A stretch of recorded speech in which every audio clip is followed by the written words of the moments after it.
Inducted into the Nevada Broadcasters Hall of Fame with outstanding performance, it's Lou Epton. All right, we're back. Coming up 25 before the top of the hour.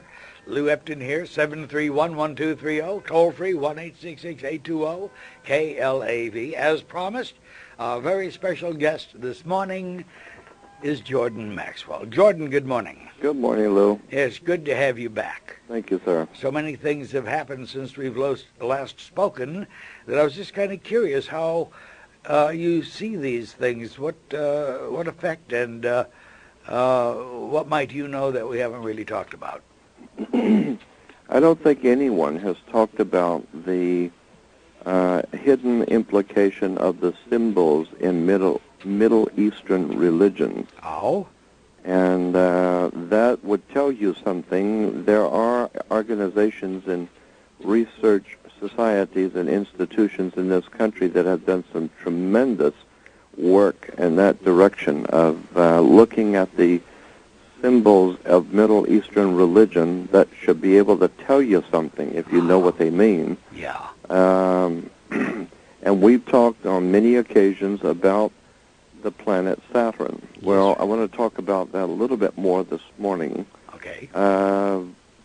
Saturn was the god of chaos, and we talked, and I've mentioned this before too, that in the celebration, Christian celebration of Mardi Gras, Mardi Gras is the celebration, basically, of the destruction of an old world order and preparation for a new dispensation, a new zodiological dispensation on Earth, the destruction of the old world of Pisces and celebrating a new coming era of a new era of world power and the destruction of an old world order. Mm-hmm. And that's Mardi Gras. And the king of Mardi Gras is referred to as King Saturn. And so Saturn is very much involved, the planet Saturn, and its esoteric or symbolism of Saturn is very much involved, I believe, in what's going on in the world today generally, starting with New York and working its way down, because Saturn is the god of chaos. Wow. And the dark god of sinister and profound lessons for the powers that be, and it's the god of chaos. Well, that's what we've got going now, is a lot of chaos. That's for sure. And so I think probably I would say that, and I've got just reams of information on this over the years. I've been interested in it, and I've also mentioned on your program ad nauseum about the Nazi connection to the planet Saturn, the Nazi philosophy of destruction of an old order of the world and preparation for Hefura and the coming new order, the new state. And so it all goes back to Middle Eastern religions. But if you don't understand that culture and that ancient past, then, all the things today, I'm just amazed at how many times I hear about how America and the world in general, but America especially, is just absolutely frightened to death and worried sick. And I keep wondering, when is someone going to wake up and look at the occult or hidden side of world religions? I've been preaching this evangel for some 30 years publicly and 42 years in my life. Well, with mainstream media the way it is it any wonder that the nation is on edge? Well, of course, and they're promoting it. That's promoting right. it purposely to keep everyone frightened and scared to death. But if people were well informed, I mean, that's why one of the founding fathers of this country said that freedom is based on the vigilance of the individual. That's why if you read anything from the 18th century, actually 19th century back, if you read the materials that were written, it's a very high order of intelligence that's being expressed. Yeah. They don't have any ain't gots and don't got and ain't this. It's very high intelligence being expressed in a very melodious and poetic style, showing great wisdom and knowledge. of the people, Well, generally. they had a real educational system back then. Totally. As a matter of fact, for a youngster to get out of primary school, he had to pass a test that a college graduate today or their instructors could not pass. That's the name of the tune. I mean, what a hell of a realization. That's college for you. So therefore, you need to save all your money. Oh, yeah. So you can send your kid to college. Uh-huh. Yeah. Or they can listen to these radical left of Lenin professors, of course. Yep, I know. And I've said this before, that if you know, the Little House on the Prairie days, the kids all went to the same classroom. There's only one classroom. Yeah.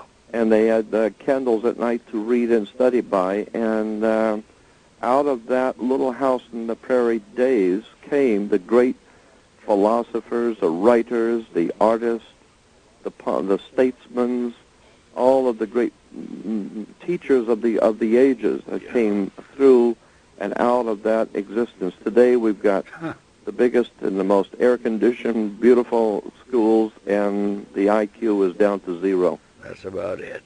And that's why we call it an educational system. Yeah. You know, Yeah, because that's why the we word, pump all the millions into it so they can dumb them down even further, I guess. that's it, but they do it with perfection. They've got it down to a science now.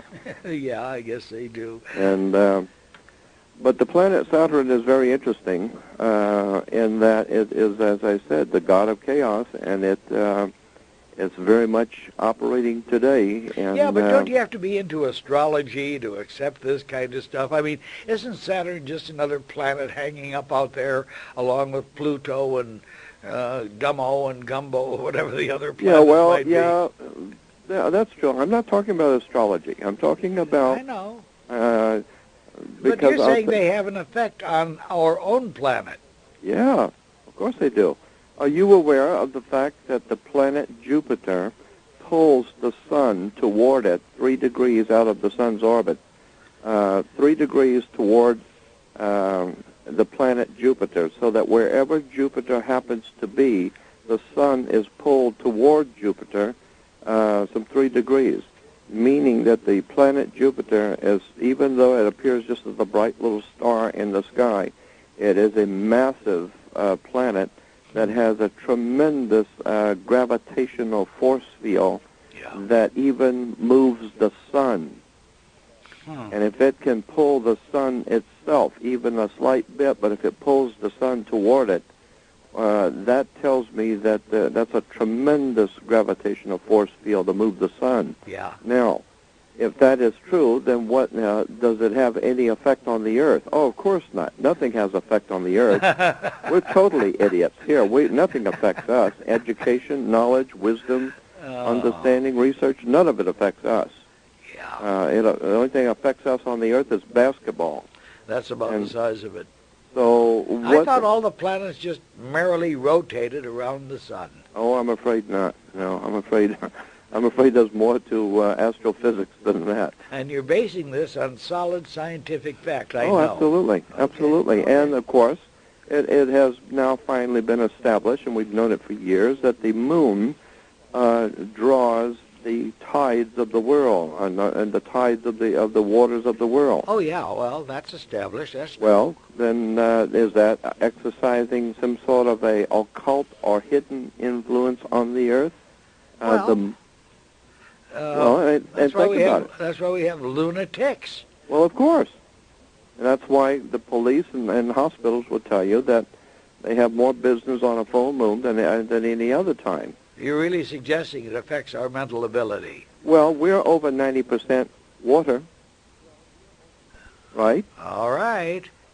Makes sense. If it can pull the oceans of the and it's affecting water, then you're over 90% water or 80% water. Yeah. So does that affect you? Well, yeah. Look if it affects people to the point that the police and the hospitals will tell you that there is more violence and more trouble and problems and mental problems in hospitals and police and law enforcement on a full moon, and that's established and been heard for years, then what is that telling you? The moon is affecting you in a particular way that maybe you're not aware of. And so if that is true, and if it's true that Jupiter affects the sun enough to pull it toward it, then what about the other planets? Do they affect us? Are there electrical, gravitational force fields that in any way impact the little Earth out here with so much water? And remember, water is a good conductor of electricity, and the entire universe is an electrical universe. I mean, all of the moving through space, we think that there's nothing out there, it's just moving in empty space. Yeah. In point of fact, as far back as before Einstein, scientists and physicists had already decided and figured out that what holds the planets out there they sit out there with such tremendous weight, and they all sit out there as if they're sitting on water. They're just floating out there in space. What holds them up from anything, from any direction? It's electricity. There's an electrical gravitational force field in the entire creation, so that all things are electrically, and a gravitational electrical force field holds the planets where they are, including ours. So I'm just saying there's a lot of electrical power out there, and the Chronia, you've had Dave Talbot on before, the Chronia Communication, and that group of physicists and scientists, and they've got whole reams of videos and books on the electrical universe. Well, look at, if you're over 90% water, then you are a conductor of electricity also. Your body is a bio battery. That's right. Then actually, we're energy masses. Oh, of course. Yeah. And we can take the sun energy, and it it affects our body. It affects our. It actually affects more than you think it does. If you stay in the dark too long, you begin to get sick. You need the sun, and so I'm just saying that the planets do exercise a very legitimate influence on us. And incidentally, the solar system as we know it today, as Dave Talbot has so masterfully explained to us, the solar system that we see today is not necessarily the way it was, say, 10,000 years ago or 20,000 years ago. Yeah. And according to all the ancient writings and all the inscriptions, both in Egypt and even before that in the Sumerian writings, and God knows all the rest of the ancient writings, including the Chinese, they were saying that the planets were in a totally different configuration, and that Saturn was very close to the Earth, so close that it was probably twice the size of the moon appears in the sky, because everyone knew that Saturn was the god of fear and chaos and domination of the whole Earth, and that he was fearfully seen in the sky with his rings. And Mars also was very close. They could describe, in the ancient world, they described all of the intricacies of planet Saturn and Mars. And now we know, we're scientifically now understanding, that the planets were not, thousands and thousands of years ago, the planets were not where they are now. Yeah. And Saturn, of course, relates or translates, in a sense, to Satan. Well, of course.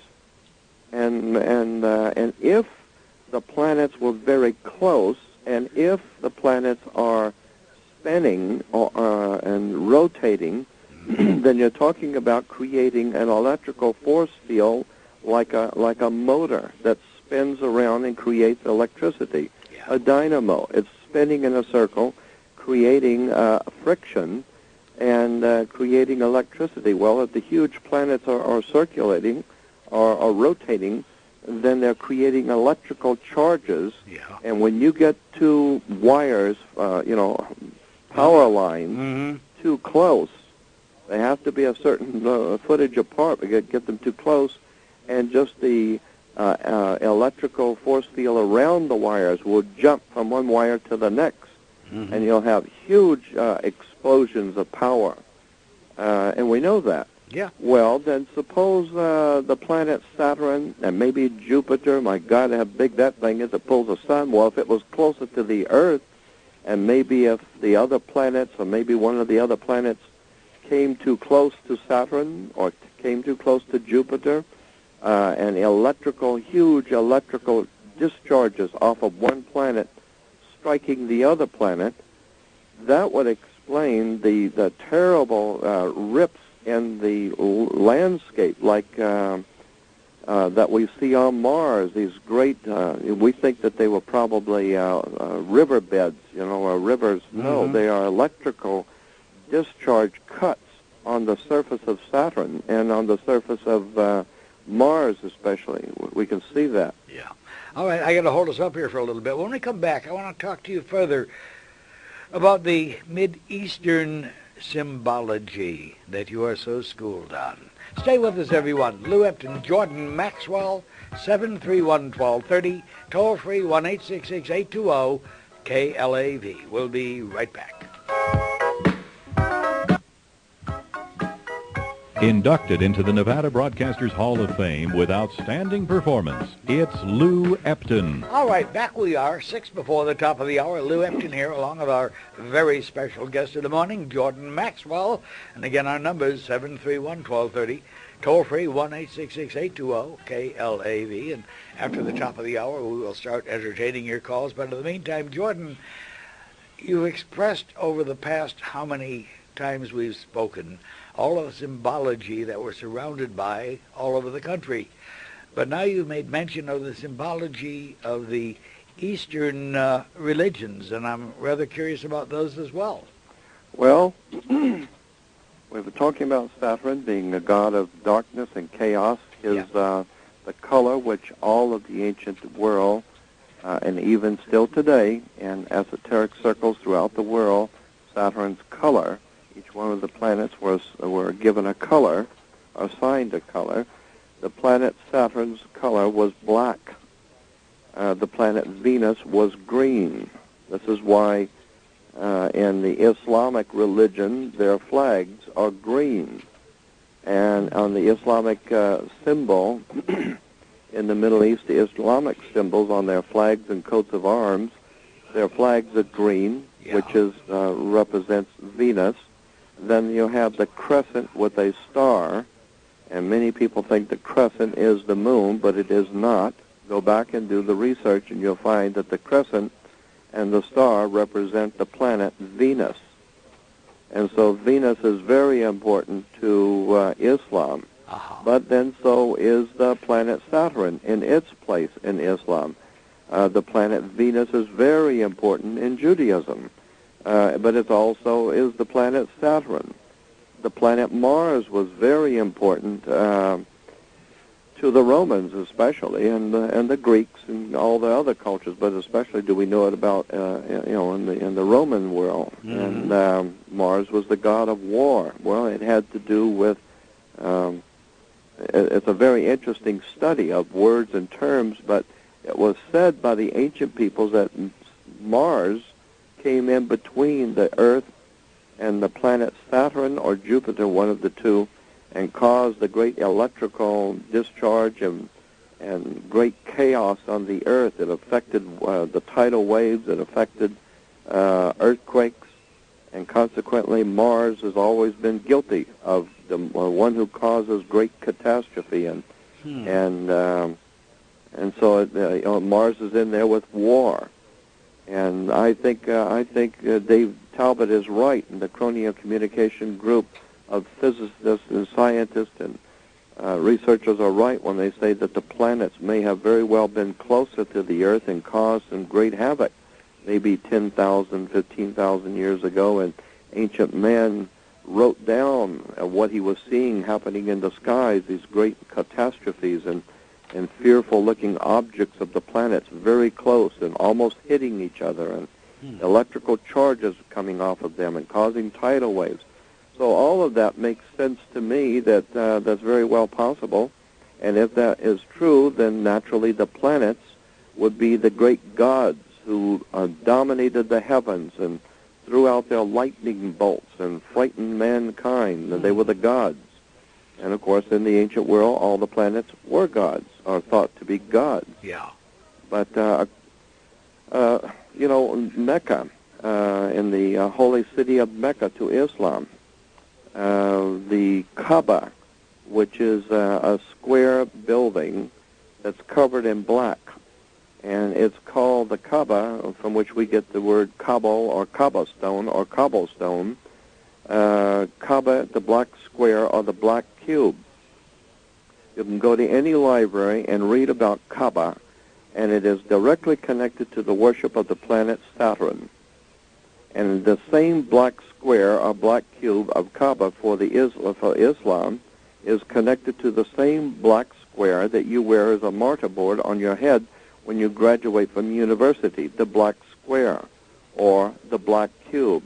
Oh, the presence of Saturn, the great teacher. He teaches you a lesson with hardships, with chaos and destruction and inhibiting you from doing anything. He teaches you a lesson. He puts you in prison and teaches you some serious problems, and with serious problems, teaches you discipline. Saturn is the great Kaaba, the black How do you spell the black Kaaba? stone. How is that spelled? K-A-B-B-A is one way. You can spell it in different ways, Kaaba in the Arabic. But the point being is that the Islamic religion, the most holy Vatican, so to speak, of Islam is in Mecca or in Saudi Arabia. Yeah. And you've got hundreds of thousands of Muslims from around the world going to, bow before the Kaaba. And the Kaaba is nothing more than the black cube of Saturn. Anybody that knows anything about the Middle Eastern religions knows that. Okay. And Allah is nothing more than an Arab interpretation of the word Yahweh. Yahweh in Hebrew is Allah in Arabic. So Yahweh and Allah and Allah is the same thing. It's the same God. And it is both, and both are connected to the planet Saturn.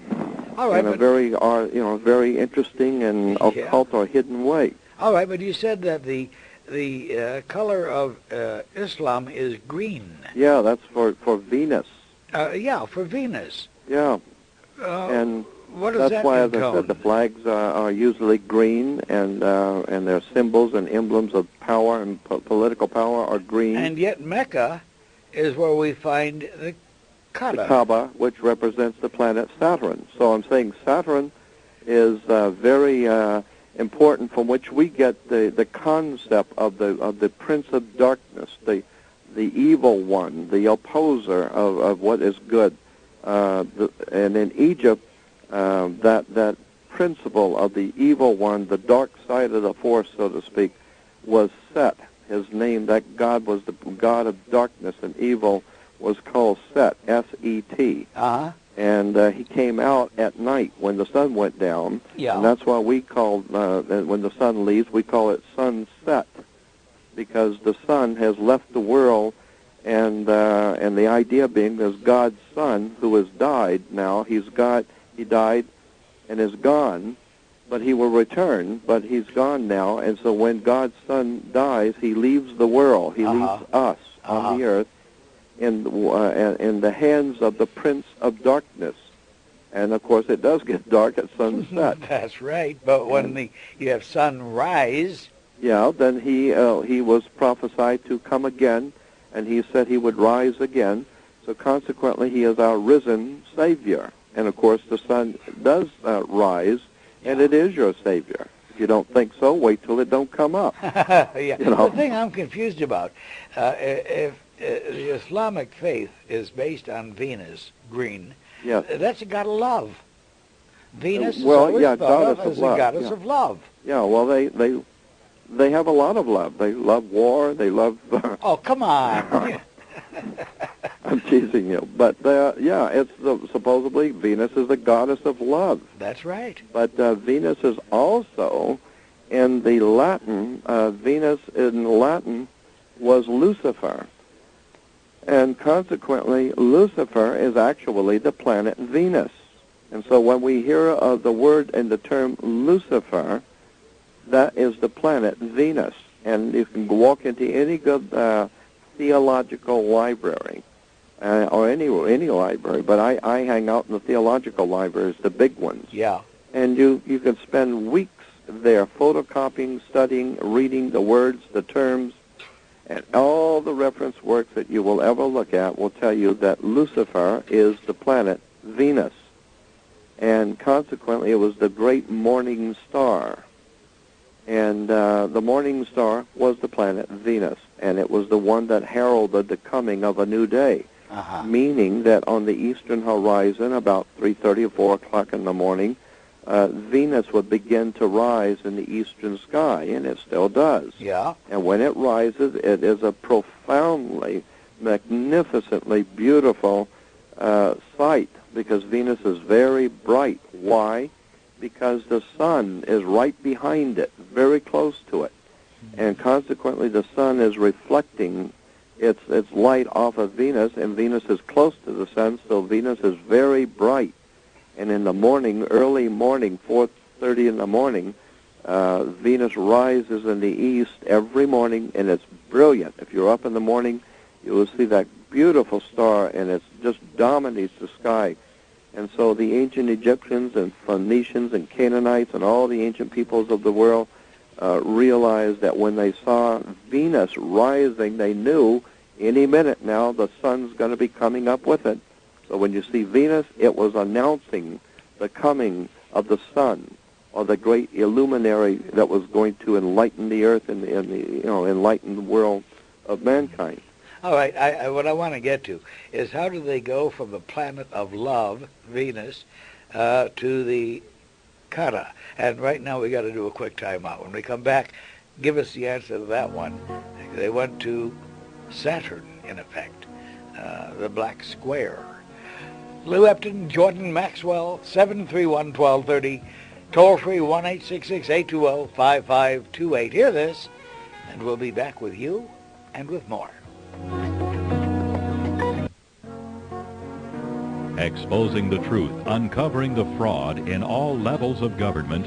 Here's Lou Epton. All right, back we are, 10 after the top of the hour. Lou Epton with Jordan Maxwell on AM 1230 KLAV. 731-1230, toll-free 1-866-820-KLAV. And Jordan, if I recall, I think my question right before we did that timeout was, how did this religion, which is based on green, or the planet Venus, which is the goddess of love, and Lucifer, go from that to Saturn, or the Kara, which is black? It's a duality. You've got the God, you've got the good side of the Force and the dark side of the Force. You know, shades of Star Trek, and I mean, what's his name, George Lucas, and Star Wars. The good side of the Force, and there's the dark side of the Force. Isn't that true about? Isn't that true about all faiths? Well, I know that's why it's there. It's been true forever, and so Saturn is the god of chaos, but he's also the great teacher, because chaos and trouble and confinement and resistance and all of these things happen in our lives to teach us something. Slows you down, hit you in the face, run into walls. Yeah. That's Saturn teaching you something. And Venus is a female, or the feminine principle of intellectual, spiritual enlightenment. So all of these symbols are important and give birth to our ideas. Now, the problem we have, especially in this country, in everything in our life in this country, the biggest problem we have with education in this country is something called consensus reality, meaning that we all believe something to be true, even if it isn't, we'll all agree to it. So everyone agrees we have to pay our taxes. No, I'll argue everybody that. knows you have to do that. And, well, I don't know we have to do that. I'm going against the grain. I don't think... I'd like to know where the law is. Well, there is no law. But let's just say there is a law, and let's just assume it is, because Uncle Elward paid his taxes, Grandpa paid his, and we've always, everybody's always paid their taxes, so we just know that we have to do that. No, we don't have to do that. And point of fact, if you had any brains, and if you sat down in a library and did some reading, you find out the whole thing was an actual scam.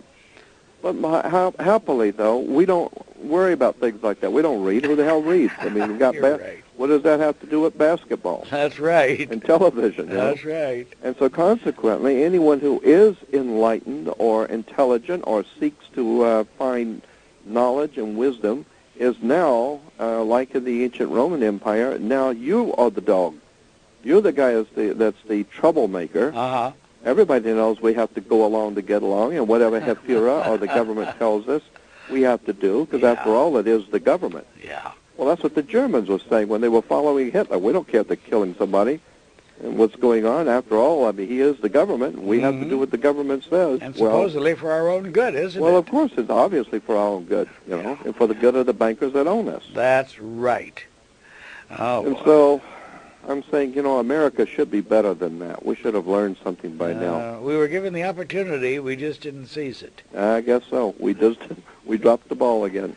Yeah. Incidentally, the symbol of what we call the Star of David is actually referred to in the reference works, in all of them, as the Star of Saturn. It was a Phoenician, Canaanite, later Hebrew symbol for the planet Saturn. It's two interlaced triangles opposing each other. It's called the Star of David today. But in point of fact, the reference works and all the encyclopedias will tell you that actually the Star of David was originally in the ancient Middle East the star of the planet Saturn again. And so, you know, and of course this whole thing about Lucifer, and I've talked about this before. Lucifer was the planet Venus because it was the light bringer. Yeah. And it illuminated, and then, of course, in the Illuminati, therefore. Precisely. It became a symbol for the illuminated ones, the ones who bring light into the world. And there's nothing wrong with that concept, but then there is the idea that there is a dark light and a white light. There's good light, intellectual light, and there's dark light, that which appears to be beautiful and intelligent, but in point of fact is a lie, and it's being presented as light. So we have these concepts, and we know these concepts well. What we don't realize is that in the Bible, all of these things are right there in the Bible, and if you just sit and read, I mean, you don't have, the reason why most ministers are totally unaware of any of this stuff is because in order to be an elder or a minister, and the L is another subject, that's the planet Saturn, and if you're worshiping Saturn, you're an elder. You're kidding. No, that's where the word elder comes from, is because L is the planet Saturn, and the old Phoenician Canaanite system, Saturn was referred to as El, E-L. And therefore, if you got, how do you get to be an elder? You get elected. And now that you are elected, you become one of the elites, because you are... And it just goes on and on. Now you have elevated yourself above everyone else because you're an elder and you're one of the elites. And all the time you're pompously arrogant, pompously around pontificating all kinds of scriptural advice as an elder, never realizing that L is the planet Saturn. Boy, things are upside down. That's why our country is in the mess it's in today. Nobody reads. All we know is what's on Channel 7. That's it. That's all we know. And basketball and a cold beer and hate the Arabs. That's all we know. Unless, of course, you were in Germany and now is drinking cold beer and soccer and hate the Jews. Or if you're in another country, it's drink the beer and watch the TV and hate the Russians. But the bottom line is that the people who are running our world are profoundly well-versed in the use of occult symbolism, manipulation, exploitation. My God, we got the best in the business. Oh, I think Goebbels would have been jealous of our television. And that's why they call it Hollywood.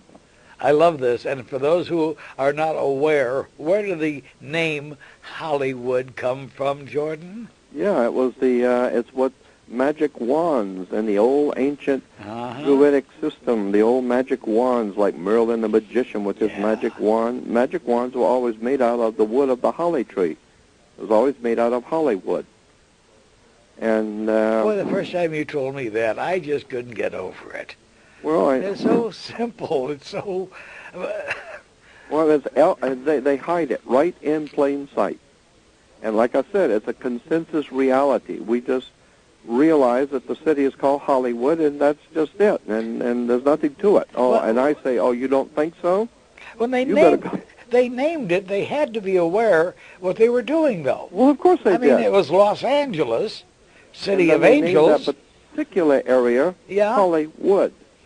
And the reason why is because the Hollywood was developed with money, even back in the 20s and the 1910 when they were starting to do the old silent movies. Even though it was an old time and the world was a lot different back then. Oh yeah. But it still required money and a lot of it to set up the old studios, all the major all the major motion picture studios. When the silent films came out, sure they were all Mickey Mouse compared to us today, but that took a lot of money to build those big studios, which are still in existence today. Yeah. Yeah. And where did they get the money? Where did the money come to set up that whole entertainment capital called Hollywood? It came from what we call New England. It came from the banking families in New York, New Jersey, New Hampshire, English banking families that were dominating politics, religion, and everything else in our new country, striving to be free.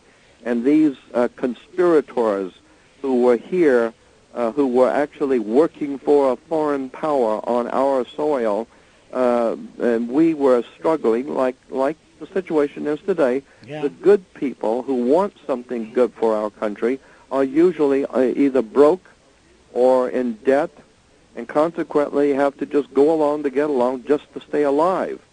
So that's exactly what the country was, our country was up against. We needed railroads, we needed this, we needed that. We didn't have a lot of money. We were a new country and growing.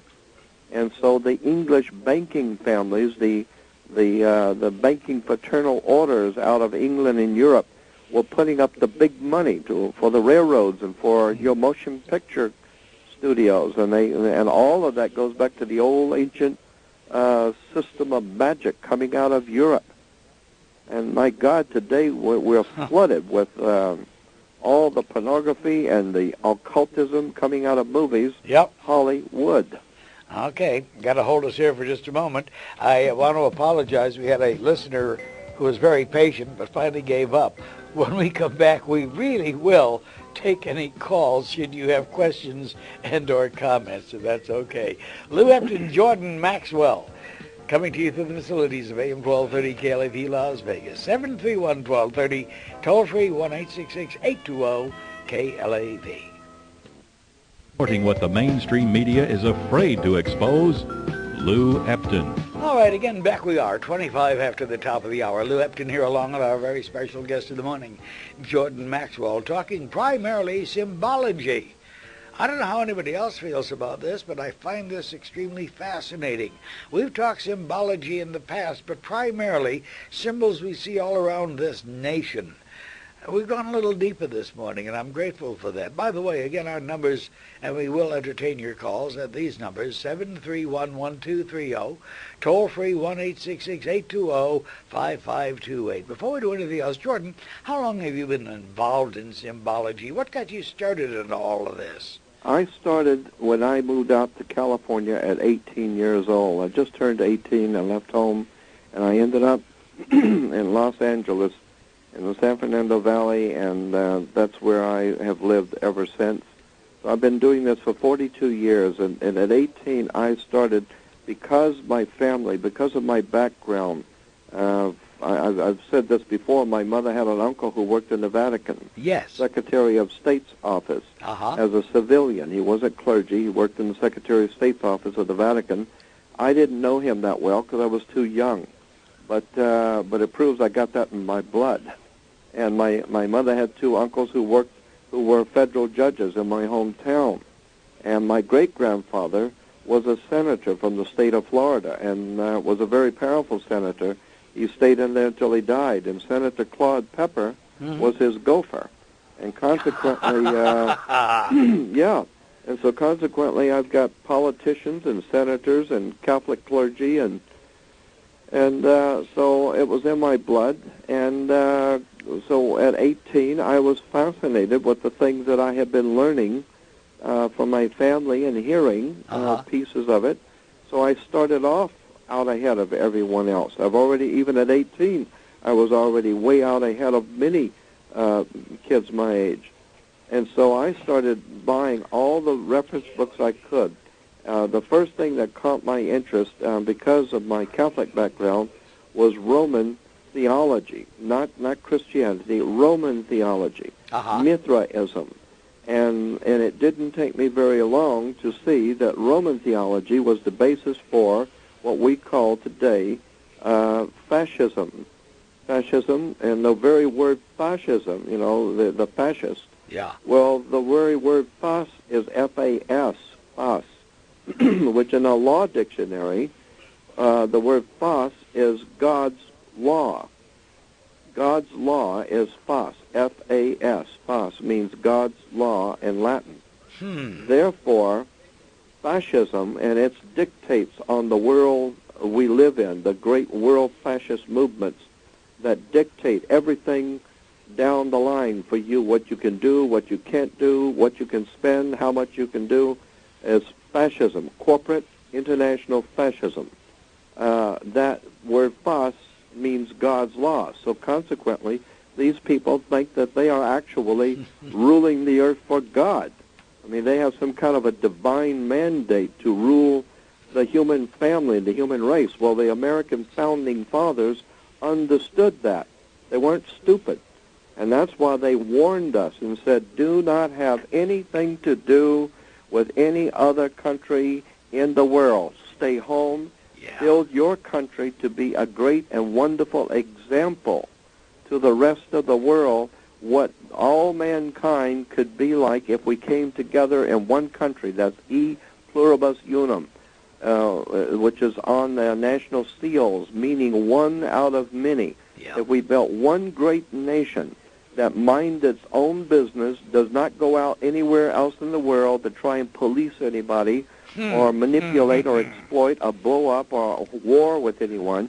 Mind your own business. Stay home. Take care of your own family, your own culture, and your own country, and build a nation that could be a great and shining example to the rest of the world what mankind could do if they come together. Well, that wasn't such a bad idea because it worked for a while. Yeah, yeah. And it actually began to work, and the country became so powerful and so large because so many people liked that idea, being able to come here and not be harassed because you happen to be a particular color or a particular faith.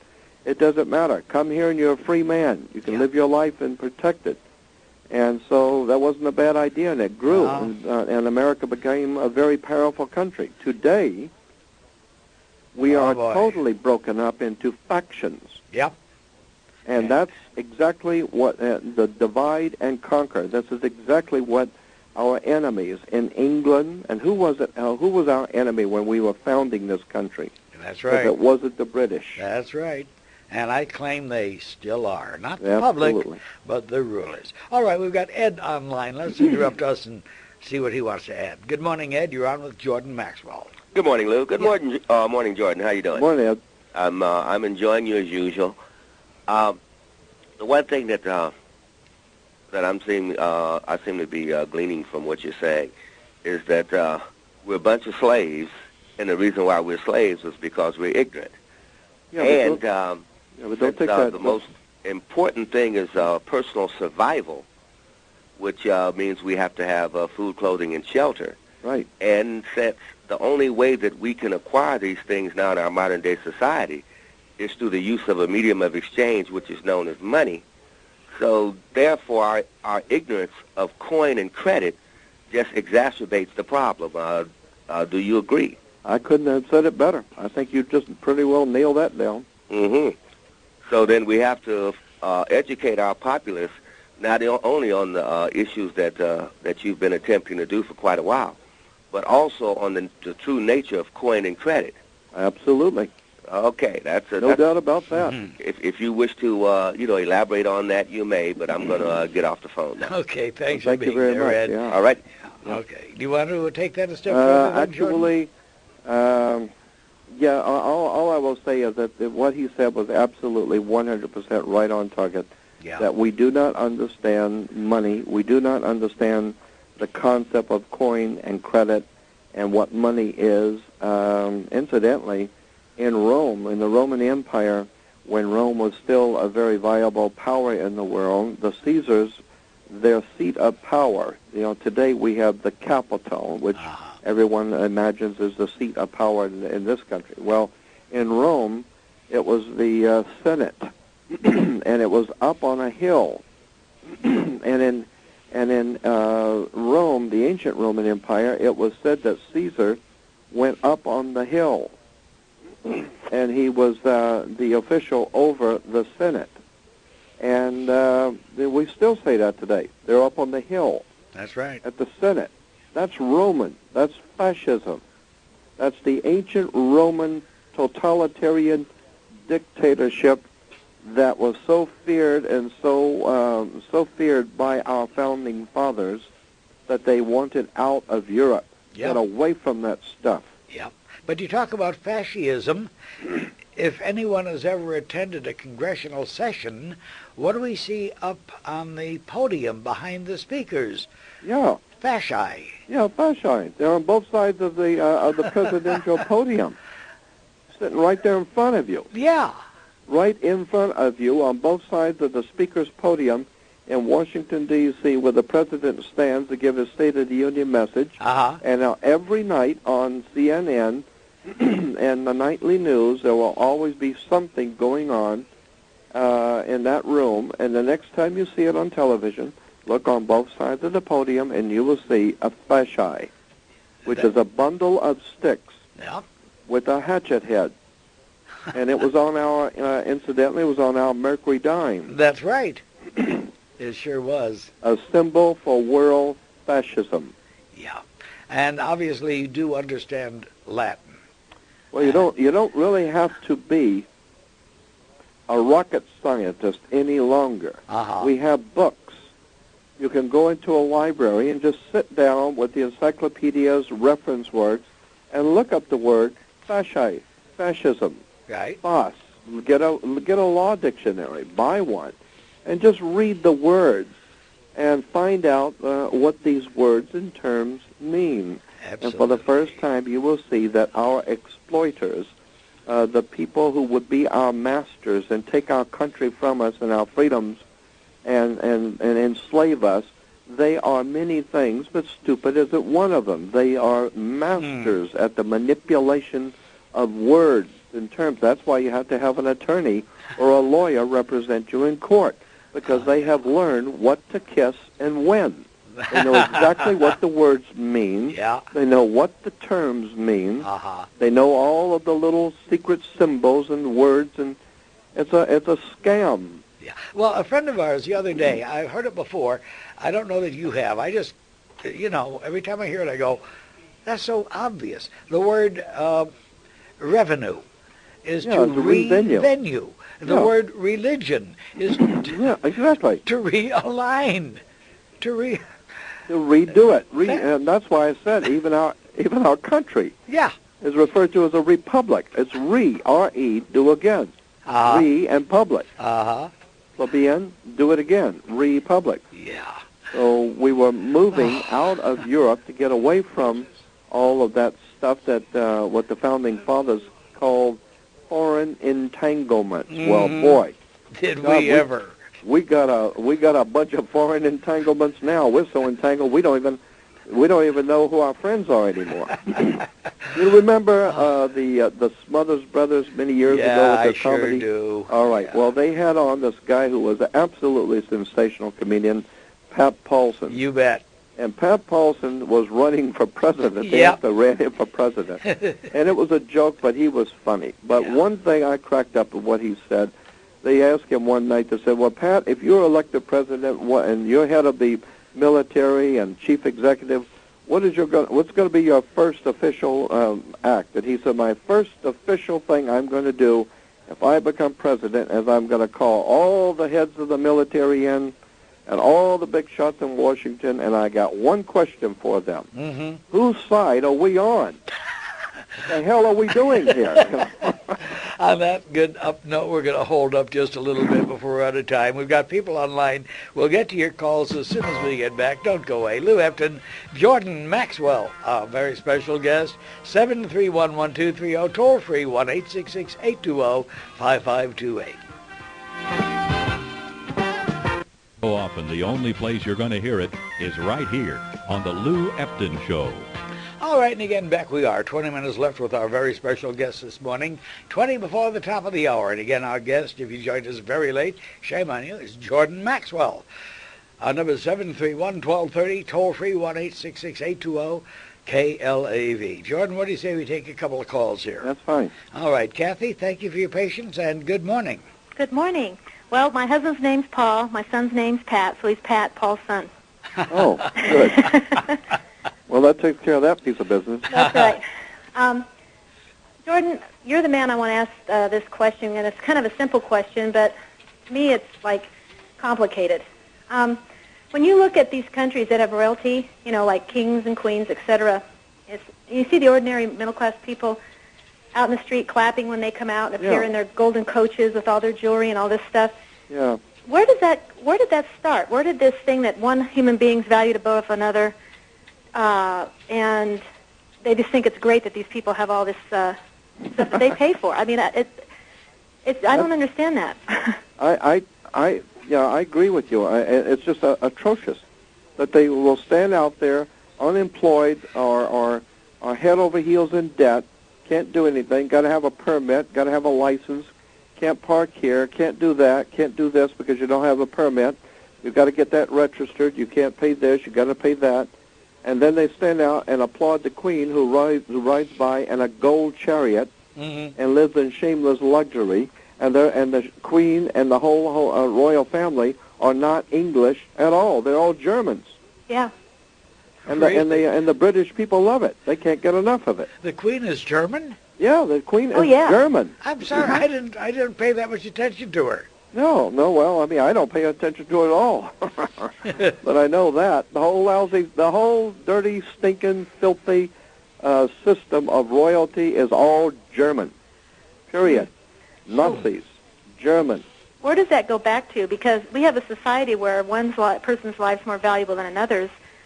And it seems like it goes back to how much do you own? You know, how valuable are you? Well, it goes all the way back to, God knows, it goes all the way back to day one when kings and rulers and princes were understood to be the owners of pharaohs of Egypt, were said to be the great shepherd who shepherds his sheep.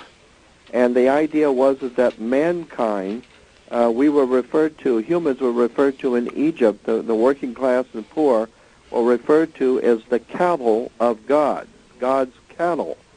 We were the cattle of God, and consequently, the idea is that, and today, that still is the idea, is that we're nothing more than cattle, and we actually use that term in law. It's called chattel, which is comes from the word cattle. We are chattel property. We are merely the cattle, the heads of cattle, and each one of us is worth something on the stock market. So, this whole idea of one family owning the bloodline of a nation. One family owns everybody. Well, that goes back to the idea that there was something called a divine right of kings. And that's when it gets interesting now. Because when you get into the divine right of kings, which European kings all claimed, now you're bringing in the concept of the Vatican. You're bringing in the concept of God anointing certain individuals to be absolute sovereigns over everyone else. And now you're getting into a whole subject that most people don't even want to touch, and that is the basis for ownership of other people, slavery. But we don't do that anymore, the outright slavery. We now just buy you.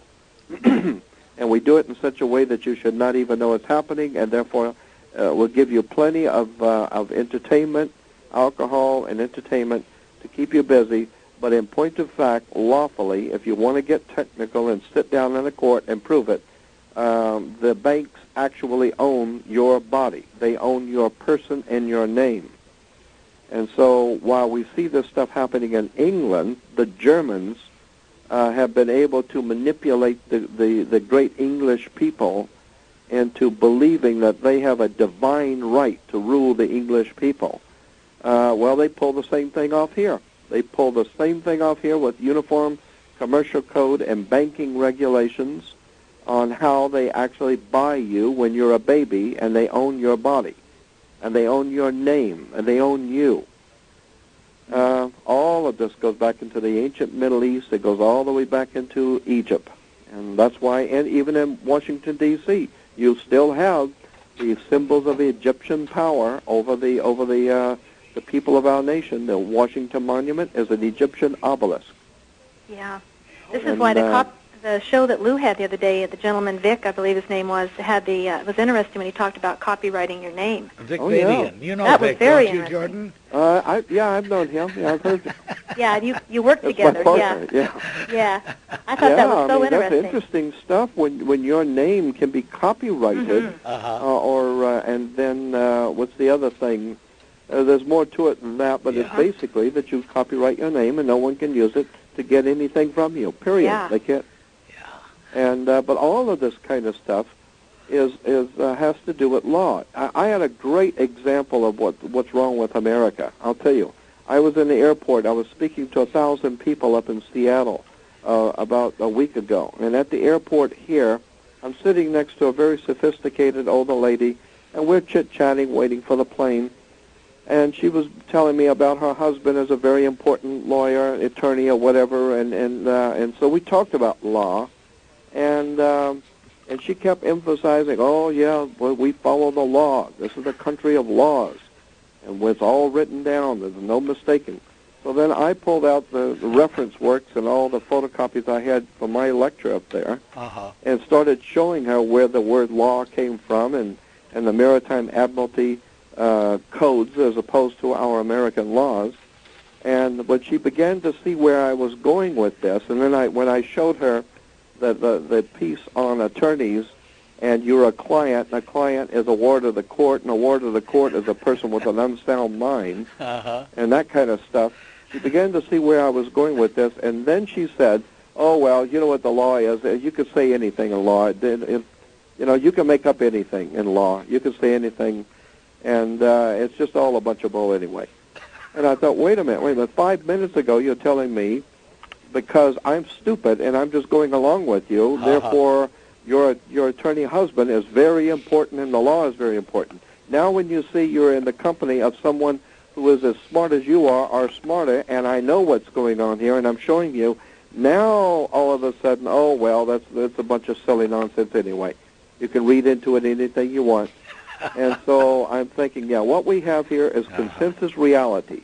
Yeah. As long as everybody goes along to get along, then that's the way the law is. But if somebody like myself or Vic or anyone else starts questioning the thing and say, where is the law, now all of a sudden you back up and say, oh, well, let's don't talk about it. What's on TV tonight? I love it. Okay, Kathy, thank you so much. Okay, we got to do that last time out. Let's do it and get it behind us, and then we got Frank and Sam and who else waiting. Lou Epton, Jordan Maxwell, 731-1230, toll-free 1-866-820-KLAV. We'll be right back. The only one of his kind, telling it like he sees it, Lou Epton. All right, back we are for the final few. 7 before the top of the hour. Lou Epton, Jordan Maxwell, 731-1230, 1-866-820-KLAV. And having said all of that, Jordan, unless there's a comment you would care to make at this time, why, we do have people waiting. Well, okay, there is a couple of comments. Okay. One is that I always forget this, so I want to do it now. Anyone who is interested in my work and contacting me, go to my website. I have a website, and it's simply all one word, all lowercase letters, no capitals, one word, JordanMaxwell.com. Simple. That's JORDAN, like the river, JordanMaxwell.com. Okay. And email me or whatever, and I'll get back to you. Fair enough. Let's Okay. take a call. Now, one other thing I want you to remember. I want you to remember this, Lou, is that in America, a honest politician is one who, when he is bought, he stays bought. And an honest politician in California is that one who has never taken a bribe that he didn't earn. I got to write those down. That's beautiful. That's beautiful. Thank you. All right. Okay, now, let's go. Let's see what Robert wants to add to the program. Robert, good morning. Good morning. Yeah, excellent program. Thank you, sir. You know, I was reading in one of these websites that it said that in reference to the United States, which government from its inception was the vehicle through which the English Freemasons planned to establish a new world order. And if you really take that to account, all the lawyers we had, the father of American lawyer, I think his name was Whately or something like that. Mm-hmm. Well, he had a very shady past. And what he did was, is he always ruled for Britain. And if you think all the Supreme Court justices, they always ruled on the side of Britain. That's if right. we actually won the Revolutionary War, and if we won this land here, why did we have to pay them back? That's exactly right. See, they always ruled for Britain. Uh-huh. And my good friend Eustace Mullins told me this, and we're doing some research, even on my own, because every war we've ever had in this country has always been fostered by Britain, but it's both playing both sides to beat the middle, so to speak. That's right. So actually, maybe we were the inception of a one-world government, even back in our revolutionary times. Well, there was, we know that the majority of the people at the time of the Revolutionary War were not for the revolution. They wanted to stay under British domain, and there was only a handful of Right, I people think a who third decided. of the population, if I remember right. All right. Have you got a dollar bill handy, just out of curiosity, Robert? Yes, I do. All right. Look at the backside, and look at the pyramid, and I read the words, and Jordan, you translate them, because it's Latin. Annuit conceptus nordo ordo seclorum. Yeah, annuit coeptus simply means, and it can be translated in different ways, our enterprise has been blessed with success, or our enterprise or project has been crowned with success. And the novus ordo seclorum, which is very interesting, the novus ordo seclorum is novus or novice, meaning new, ordo, order, and seclorum is a word for, in Latin, for the world, secular education, secular job. Seclorum is the world. So novus ordo seclorum is a new order of the world, or a new world order. But remember, novus ordo seclorum came from Virgil, the court poet under the Caesars, under Tiberius Caesar, the court poet.